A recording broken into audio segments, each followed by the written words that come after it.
Or you don't have to queue. And there's 85 million visits going to be made today, about 1,000 a second online. But it must be said, the high street is still the bigger player. Absolutely. 56 billion of sales against 8 billion online. But and sometimes you need to go and shop and you need to touch the thing and make sure it fits and all of that. You know, you need to make sure it's right. And last year, loads of presents didn't arrive on time. That's the only downside online. You don't want that to happen. I do worry about that. What amazed me was 8 3/4 hours is the average an online shopper will spend. 8 3/4 hours. People must be doing it at work. That's a long time. Yeah, I bet they are. I bet they are. Of course, I would never do that. or condone it. No, indeed not.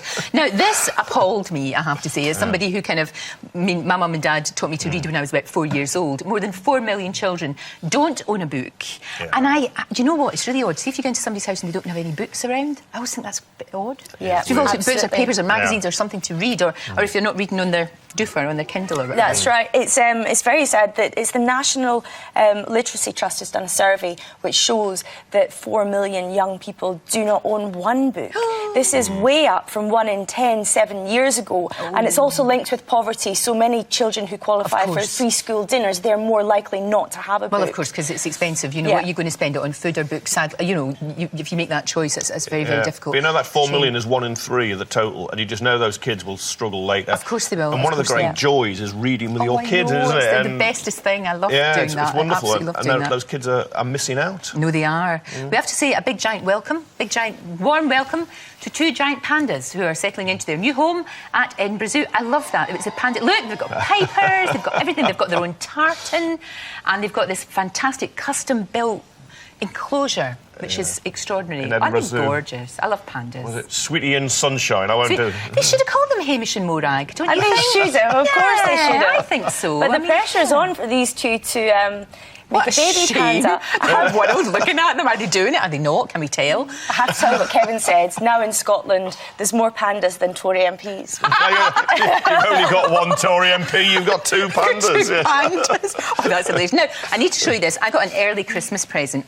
It is. I can't show you the inside, sadly, but it's my boys from Dundee United have done this fantastic calendar. It's for Dreams for You, which is an amazing charity for sick kids. And you know what? The inside is rather nice. Well, I think it's sexploitation. I mean, look at that. There's shower scenes and everything. It's absolutely brilliant. So congratulations to all the good sports at Dundee United, especially Sean Dillon, who I love, and who's put this all together and made an old woman very happy. Crikey, you've got a spring in your step today, I would say. Yeah, well, you know what? Obviously, for research purposes, I've had to look. I mean, look, Martel, look, don't show anybody. Wow. But you know I'm a Dundee fan. I'm a Dundee United fan. I know, but they are very nice. You should get your boys to do one as well. Yeah. You're really good. You should do one. Look, I'm blushing now. It's terrible. I mean, it's rather like page 3 all over, isn't it? It's great. I love it. A political calendar. You, Andrew Pierce. Oh, come on, it'd be great. Yeah, I think we'd need a lot of airbrushing. Not doing. As always, we want to know what you think about the stories we've been talking about. We've been talking about that 5-year-old being taken into care for being obese. Do you think that's right, that the child was taken away from the parents? Also, with so many kids not owning a single book, we would like to know, what was your first book and do you still remember it? And do you still have it? I've actually got mine, yeah, I have. If you're over 18, you can text us, 67890. Text costs 25 pence plus that standard network charge. You can also contact us at Facebook, of course. Now, competition time.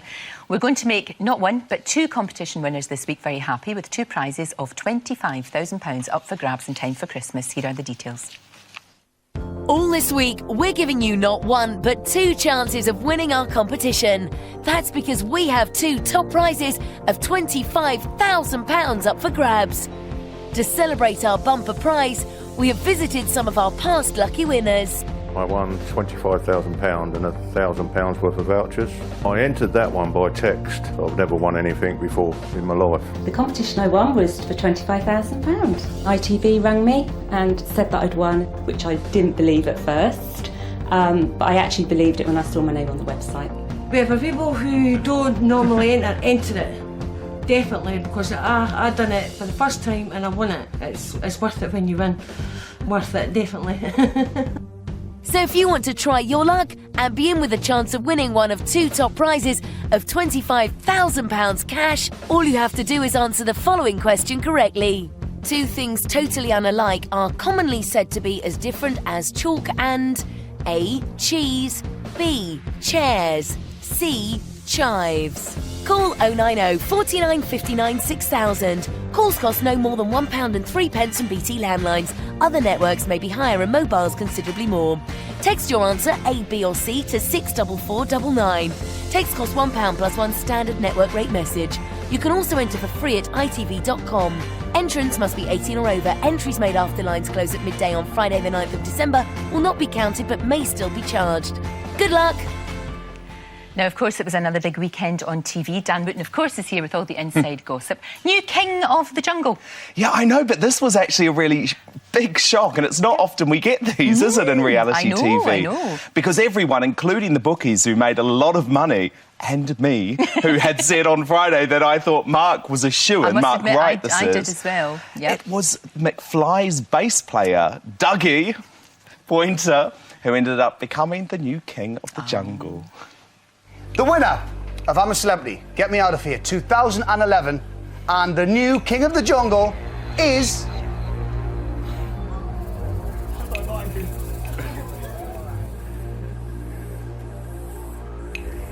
Dougie! He did look genuinely surprised, didn't he? Did. And lots was made. I mean, those two got on incredible. There was a bromance. They got on so well, didn't they? It was so sweet. It was a big-time bromance because they are, of course, both Essex boys. But I would say down the other end of the spectrum, you're not going to see Dougie going to the same clubs, for example, as you might see Mark Wright go to. Right. But they did get on incredibly well. I think Mark took the news really well because he really had banked on a win to launch his post-jungle career, although I don't think he'll have any problems with that. Right. And Dougie actually made it very, very clear that he couldn't have imagined his time in the jungle without Mark there. If it wasn't for Mark being in there, there's no way I think I would have been able to. I have no idea how I would have coped. I can't believe I'm king. I'm an actual king. I got crowned and everything. I've had the sickest time.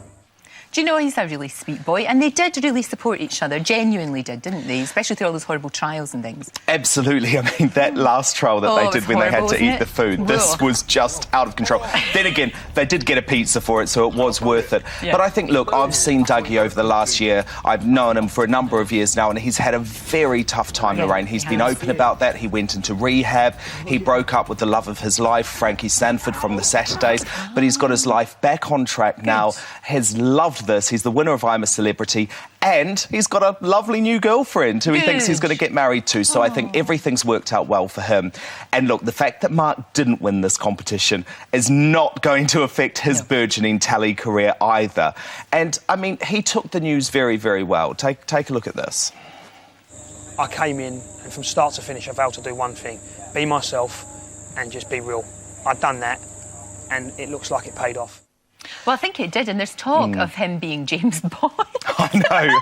I don't think that's going to happen, but I do think that he'll do well. Yeah, I think this is talk that's probably been started by Mark Wright. Yeah. But look, he will do very well. He's signed with Jonathan Shallett, who is, of course, Mylene Klass's agent. Look at what Jonathan did with Mylene after her winning I'm a Celebrity. She's one of the top tally presenters in the country now. I think that's the route that we'll see Mark taking. And I think the main thing for him is that Mark hated the fact that he had this real womanising reputation on the back of his appearances on The Only Way is Essex. The thing about Towie is that it exaggerates your personality, whereas this was the real Mark. No, exactly. I think he'll do very, very well. Now, of course, it's a huge weekend on the X Factor as well. We now know who's in the final, of course. I know. And we have Little Mix there, my favourite. We have Marcus there, your favourite. Yes. And Amelia, too. He's done really well. What a huge success story that was. But, of course, that did mean that Misha B was the act to go on Sunday night.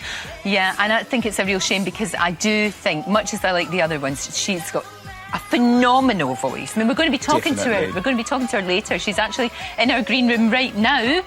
Hello, babes. How are you? Hey, I'm good, thanks. How are you? I'm very, very well. I'm really looking forward to talking to you later on. It's such a shame, though, but you had an amazing experience, didn't you? Amazing, absolutely. Good. We're going to talk to you later on. See that smile? She's still smiling. Because I think the thing for Misha B is she had probably realised that she was not going to win the X Factor, but Gary what she will get now... Well, he did, and what Misha B will now get is a record deal on the back of this because her voice is just so strong. But I did want to talk about the Gary thing because he actually made me really angry over the weekend, and I do feel like, I mean, it's on one of the newspaper front pages this morning, I really do feel like there was a big reaction against his comments over the weekend because they did seem quite tactical.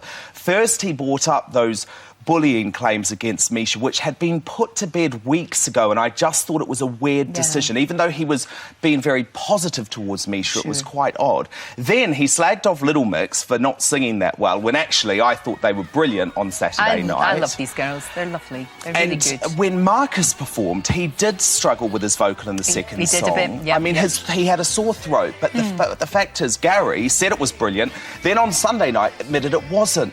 And what we need is some honesty, because Simon Cowell would always speak out against his own acts if he had to. Yes. So I just think people have seen some of the tactical games that he's played, and I don't necessarily think it will work well for him. But you know what? Amelia's there as well, and I caught up with Louis Walsh this week, actually. Oh, right. What was he saying? Well, he's backing Amelia big time and backing Kelly's bid to get to win the show now. He's got mad hair there. What's he done with his hair? It's all standing on end. That was before all hair or makeup. Sorry, Louis.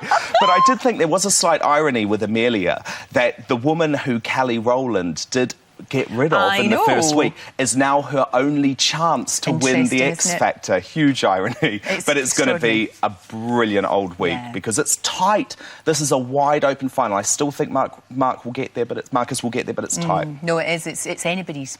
It's Definitely. anybody's competition. We'll be talking to Misha B later on, and we have to say commiserations to Robbie because, of course, he was voted out of Strictly Come Dancing, which was a shame, actually, because I think he's been hugely entertaining. He really has. He's been absolutely terrific. Especially after such a tough week for him. Exactly. Right, still to come this morning. Are you ready to tackle your Christmas baking? Richard Phillips is here all week. Today is going to be helping you to make fantastic mince pies really quick, really easy. Also, after the break, she was Narcissa Malfoy in the Harry Potter films, of course, talking to Helen McCrory about that after this break. And she's going to exclusively reveal who she's playing in the new James Bond movie.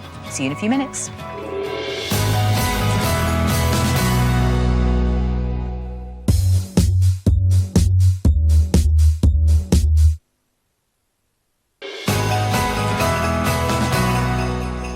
Hello, welcome back. Now, after 9 this morning, I'm going to be joined by Misha B, who, of course, just lost out in a place in the X Factor final, but she's still smiling. There she is. But first, Helen McCrory has bagged herself some amazing roles in the past couple of years. She can be seen at the moment as Sir Ben Kingsley's wife in the hit movie Hugo. She's currently filming the new James Bond movie with Daniel Craig, and she played Sherry Blair in the movie The Queen. Probably we know her also as Draco Malfoy's mum in Harry Potter. Rory is with me now. Terrified the life out of me in that movie. I don't know, she's saving Harry. It's the happy moment. No, but it was still scary, though. Yeah. Well, she's a Malfoy. They're all supposed to be scary. But it's very, very good. You must have had such good fun making that, being part of that whole massive experience. We did, and it took quite a long time, which was even nicer, because it actually meant, I mean, Helena Bonham Carter and I both have little kids, so everybody like, I'm terribly sorry that you've had to come in and wait in your Winnebago and be given coffees for a day, and we haven't used you. And you're like, you don't understand. I haven't had this much free time in 6 years. Happy days. I know. Oh, were your kids old enough to go see this and to see their mum? No, they're 4 and 5. They're so still they're a little bit too... But yeah. that'll be amazing when they get older and they can see mum in that. Yeah. Really good. And Hugo's on right now, of course, working with Martin Scorsese. That's Harry Potter we can see there because it's out just now, actually, just in time for Christmas. Isn't it clever that they bring out those DVDs just in time? 16 hours worth. I know. So when the telly runs out, you can sit down and watch the whole lot back to back to back. In front of it, isn't that marvellous? Yeah, and like I was saying, Hugo, Martin Scorsese, that must be rather jolly to work with someone like that. Must be that was incredible brilliant. To have the phone call from your agent saying, would you like to have lunch with Scorsese at the Dorchester next Thursday? OK, then. I'm booked, I will, I'll go, I'll do that, definitely. I know that must be good. Because it's a very different film for him. It's a real labour of love for him, isn't it, this movie? Yeah, it's a film about a little orphan, Hugo, who's abandoned and is left to survive by himself in the Gare de Montparnasse at the turn of the century. And he finds there's a mystery he has to solve. Are they playing it now? Yes, they are. It's magical. It's absolutely magical. It really is. It's one of those movies that you just... I think it's one of those ones you want to see again and again because it's so sumptuous that you think, I might miss something, so I'll need to go back. And it's very dense as a children's movie as well. I mean, it's got a lot of history and magic and detective, and the fact it's in 3D.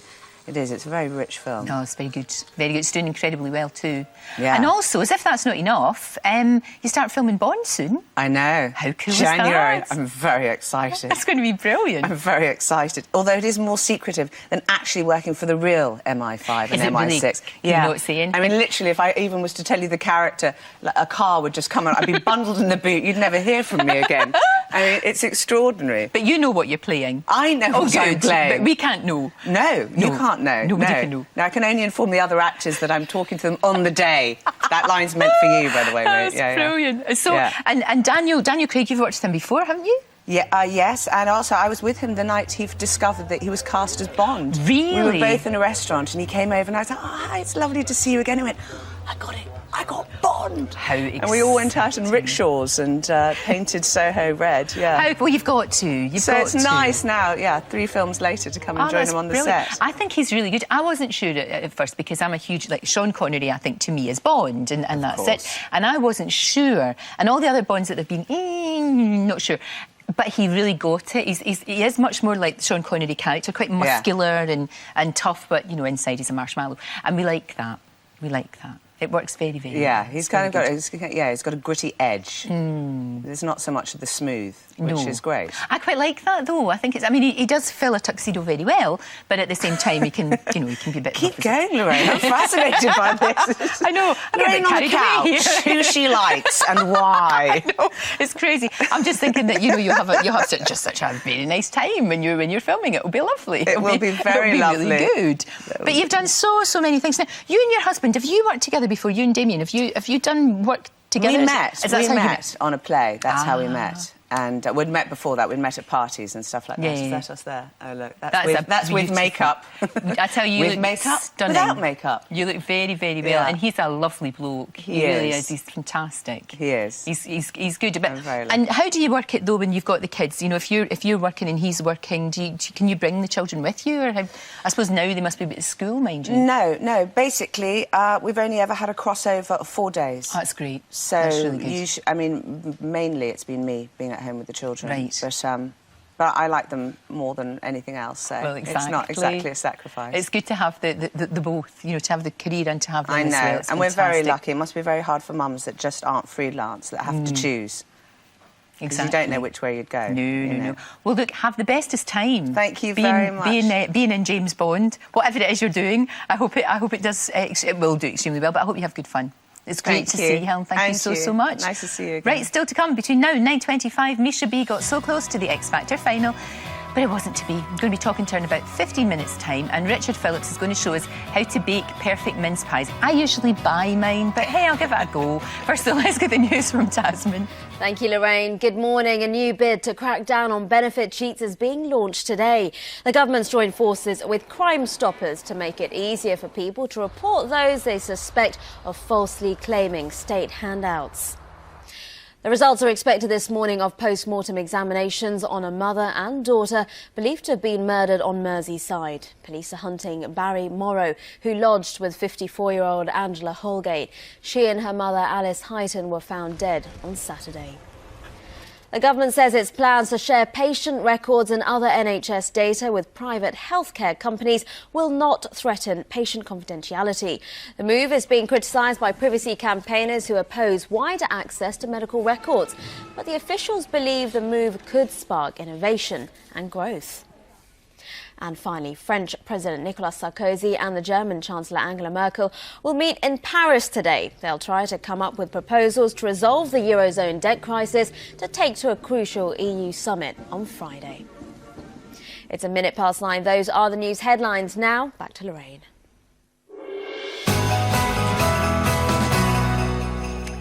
Now, can you believe, there's only 20 days left until Christmas? It can't be, surely not. Good to be on hand. Now, cooking, I think we just have to think of it as a big roast dinner. Shall yeah, we? or preparation and getting organised. Now, you're starting the kind of countdown, aren't you, Richard? And you can make your own mince pies. Yes, very simply. And you can make them now and get them in the freezer. So it's one of those things you can really get ahead of the game. That's a good idea. For me, cooking Christmas should be about sort of trying to do something every week. Right. Get the stuffing in the freezer, so on and so forth. And what we have done on the Lorraine show is on the website, there's a starter, a main course and a dessert with a full shopping list. So what we're saying you should have on Christmas Day, so you can go out, do the full shopping list, look on there and see how we prepare it's all it. sorted? Absolutely. Right, OK. So I'm starting off with mince pies this week. Right. I'm doing puff pastry mince pies. OK, controversial. In the bay, absolutely. They are by far, to me, the best. You can obviously get sort of short crust sweet pastry, ones you actually buy in the shops. Sure. Dead simple to make. So puff pastry rolled out to about 2 millimetres, centimetre thick. OK. To this, I've got 1 cracked egg. Just going to egg wash 1/2. So that's the whole of the egg goes in there? Yeah, the whole of the egg, for egg washing, I use the whole egg. Right. For sort of on the top of pies and things like that, I use free-range egg yolk. You get a much better colour. Right. You can always put a dash of milk into that as well if you want to go a little bit further. You missed a bit. Oh, thank you. You're obviously very good at painting at home. So that's my puff pastry. Right. So what I'm going to do is I make my mix, my mincemeat mix. So this is just jarred mincemeat. All right, so that's easy enough. Yeah, absolutely. And do you know what? There's some good ones out there as well. So you don't really need to go down the route of trying to make it yourself. Oh, beautiful. But also, I always use vegetarian one. Oh, OK. Because it's good for everybody then. OK. I've marinated some cherries up. So in the summertime, I genuinely take some cherries, marinate them in some quiche. You can buy marinated cherries. OK. So just some cherries going. These aren't the sort of glacé ones. These are proper marinated, boozy cherries. Oh, that's good. Then some toasted almonds. What I've got here is I've taken the whole almond, then roasted it. So it goes golden brown. Lovely nutty flavour coming out. Just chop those up. And a touch of brandy. We can go over there and use that in a minute. So just a little mix-up. As simple as well, it's sort of Christmas in a bowl, isn't it? In a bowl. And it gets better. So if you make this up, let it marinate for a week, and then make them, it's even better. Oh, you can do that. Oh, OK. Oh, God, yeah. Oh, you can smell the booze. Excellent. Then here we go. Well, just little dodds. Yeah, it's a little bit. If anyone's ever sort of decided to try and make a ravioli or something like that, this is exactly how you do them. So you would put this would be sort of pasta.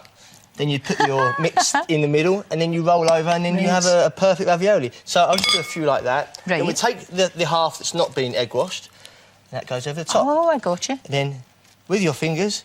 Oh, so that's how you do it? Oh, take out the air. Right.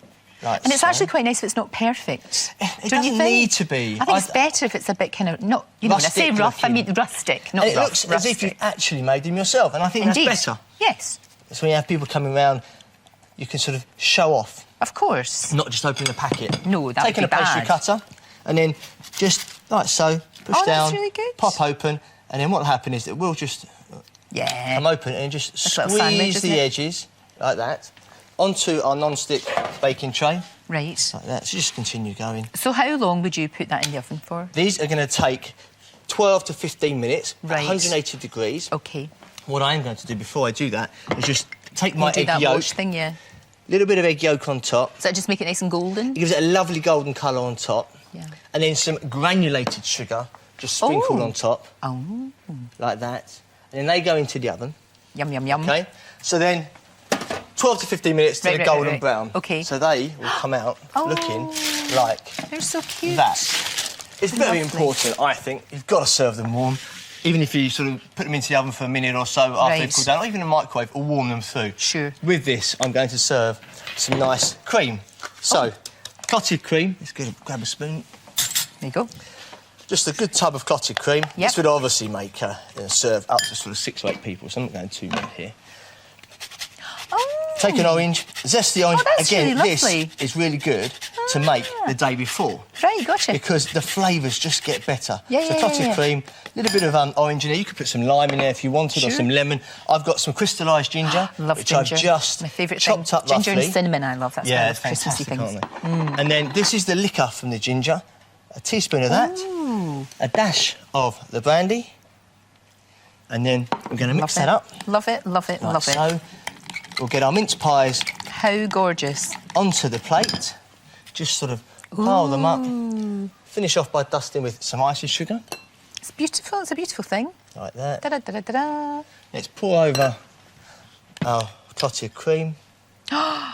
Oh, man. Try not to let it fall off. That'd be one fail. But that's a little bit of all right. orange zest on top. It's gorgeous. And Shall we have a look at how Christmas is you did officially that? here. Because that is gorgeous. Let's have a look. Oh, my gosh. Roll out the puff pastry to 1/2 inch in thickness and 18 inches in length. Dusting with ice and sugar as you roll. Rest for 15 minutes, then brush half with egg wash. Mix the mincemeat with marinated cherries, almonds and brandy, then spoon onto the egg washed puff pastry.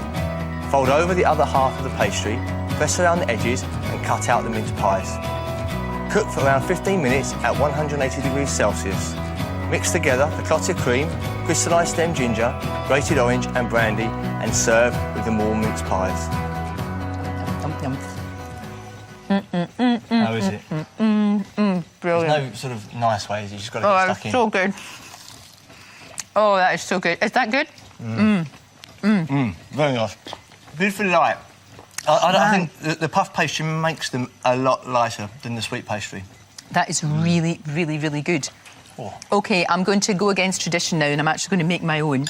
Normally I just buy them, but that's so much better. And easy. No comparison. For today's recipe, of course, you can log on to the website, as you know. That is just really heaven in a wee plate. After the break, she so almost made it to the final. It was a fantastic performance on Saturday night, but somebody had to fall at the last hurdle. Misha B is going to be here. There she is, still smiling. She's here. See you in a couple of minutes. That is brilliant.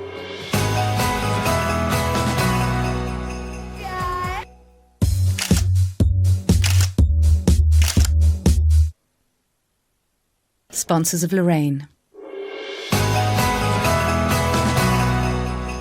Now, in a few minutes, I'm going to be joined by the X Factor's Misha B.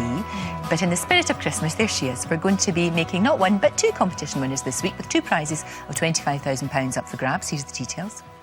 All this week, we are celebrating our past competition winners by giving away not just one, but two top prizes of £25,000 cash. To celebrate our bumper prize, we have visited some of our past lucky winners. The competition I won was for £25,000. ITV rang me and said that I'd won, which I didn't believe at first, but I actually believed it when I saw my name on the website. I think it takes a while for it to sink in that you've actually won. It took me probably about 2 months actually altogether. Winning £25,000 means I've booked a cruise and put some money aside for a rainy day, basically. I think just enter a competition because there is a chance you can win. Proves it, I did. So if you want to be in with the chance to win one of two top prizes of £25,000, all you have to do is answer the following question correctly. Two things totally unalike are commonly said to be as different as chalk and A. Cheese, B. Chairs, C. Chives. Call 090 49 59 6000. Calls cost no more than £1.03 from BT landlines. Other networks may be higher and mobiles considerably more. Text your answer A, B or C to 64499. Text costs £1 plus one standard network rate message. You can also enter for free at itv.com. Entrants must be 18 or over. Entries made after lines close at midday on Friday the 9th of December will not be counted but may still be charged. Good luck! Now, over the past 8 weeks, Misha B has wowed us with her incredible voice on The X Factor. But just as Gary Barlow predicted, it wasn't enough to save her. She lost out in a place in the final at Wembley next weekend. We'll be talking to Misha in just a minute. Firstly, let's remind ourselves of just how far she'd come. My name's Misha Bryan, I'm 19 and I'm from Manchester. You've got a very unique voice and you're a brilliant entertainer. You are incredible. One of my contestants has complained to me about Misha bullying her backstage.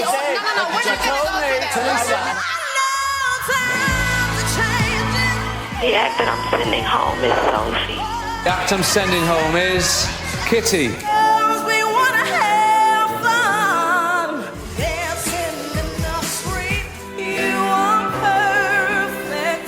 You've been wrongfully accused in the past of being someone that you're not.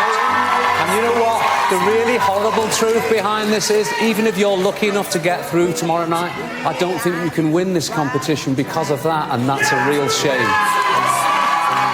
The third and final act going through to this year's X Factor final is Amelia Lilly.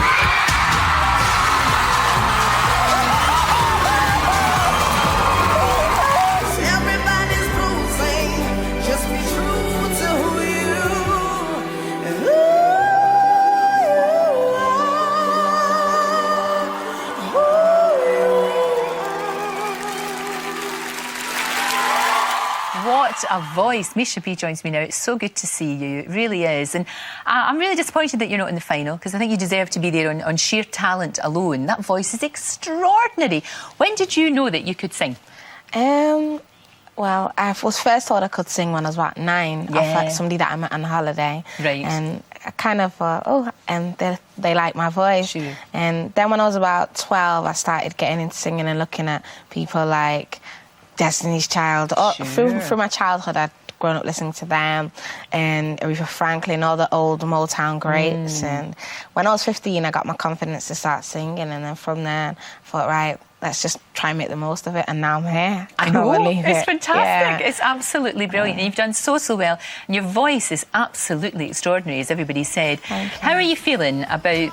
I mean, obviously, it would have been great to get through to the final, wouldn't it? I'm just overwhelmed with everything that's been happening in a great way. I just feel so blessed to have been given the opportunity to make my dreams a reality and a platform in front of millions of people all around the world. Exactly. I'm so grateful. That's grateful. good. I'm glad that you're taking the positive from it. Definitely. And I thought you know when you spoke last night after you had been knocked out, you were very gracious, very gracious, and that was lovely to see. That really was very good to see, because you've had a bit of a rough ride, a bit of a tough time. You know, as Gary Barlow said, because of all the accusations that you had, people saw you in a different... Like, you know, people will just look at the headlines and they won't look at the person. It must have been really tough for you to get over that. Yeah, for me, as any human beings in life, we have our ups and downs, but without the lows, there'd be no highs. And so I would give thanks to the lows and thanks for the experience that I've had on X Factor, regardless of it being a negative one or a positive one, because you turn the negative into a positive, and that's why this still remains. That we've still got a smile, which is really good. Now, never mind the singing. What about the outfits? Absolutely extraordinary. And I know that you had a lot of input into this. Now, this one was a scream. Look, this was the newspaper one. Amazing, absolutely. And the hair, and it's all going on. And then the feathers, which of course are very in. Mark Hayes was saying that feathers are extremely in. He was doing a big fashion thing on that. And then, of course, this weekend, you were wearing a whole load of vinyl. It's great. But you really got so... I mean, I can tell you're a stylish girl. You know, you like your style. You're very sassy, which is good. But you really... You know, you didn't just stand there and allow them to dress you. There was a lot of input from you, wasn't there? But I have to really take time out to thank the stylist, because I had a relationship with them that was on the same page. And it was very... like, even after the show, we have to stay in touch. There's a man that made those outfits. His name's Lee. And he's just incredible. You see them, the newspaper, everything. He made them from scratch as well. And I bet he loved the fact that he was working with somebody who was like, bring it on. You know, what do you want to do? I'm well up for it. You know, that's what was really good as well. For me, it's him. Give all the thanks, and it's him. No, he's absolutely incredible. So you obviously, as we say, you have the tour next year. You do that, which is going to be fantastic. What do you see the future? What would you like to happen, and how's it going to pan out for you, do you think? You know, I think success in the sense of happiness, and I find happiness through music. Music is my life. Music is the way I express myself. Music is something that I run to. Music's like my best friend. And I like acting as well, you know. So hopefully, maybe in a couple of years to come, I'll get into acting. And one day I will have a foundation, Misha B's Dream Believe Achieve Foundation, and academy as well. That's what you want to do to help other kids? Yeah. Oh, that's brilliant. Because I know that you had quite a tough time, but your aunt really looked after you, didn't she? She must be so proud of you. Superwoman, that's what you call her. But she must be so proud of you as well, Misha. She really must. You know, you've sort of exceeded all expectations in some ways. But that's really good that you want to give something back, because sitting talking to you, I don't recognise the person that they were talking about in the papers and going on about bullying and all the rest of it. I think you're obviously a feisty girl. You know what you want. You know, you do, and maybe people can misinterpret that, perhaps. Yeah, definitely. I think because of how things look on TV and because of the headlines that are in the newspapers, like I can hands-on say, last year when I read things in the newspaper, I judge people and what I read in the newspaper. And then it's like when I met Cher Lloyd, she's so down to earth. So down to earth, and she's just beautiful. Everything about her is just beautiful. And, you know, it just goes to show you should never judge somebody before you've met them, and you don't know how... Nobody knows what you're going through in life, and nobody can walk in your shoes. So, do you know when people have anything negative to say about me, I just embrace it with positivity. Oh, that's a very good philosophy for life, my love. Who do you want to win? Do you have a favourite? I love all of them. They all know that. Yeah. I think either Little Mix or Marcus. Oh, okay. Yeah. Okay. Yeah, I think they probably could, you know, but it's a wide open competition. Look at little Marcus. He's such a sweetheart. Gorgeous. And will you stay in touch with Kelly?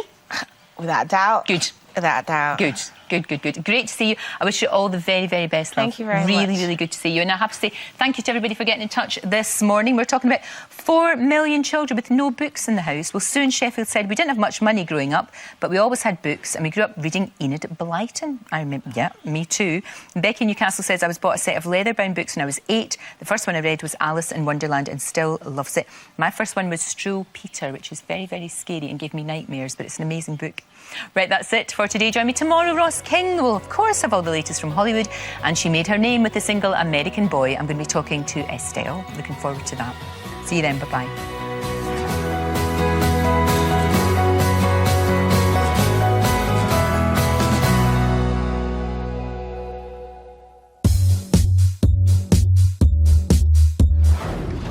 Another colourful morning with John Frieda Precision Foam Colour, sponsors of Lorraine.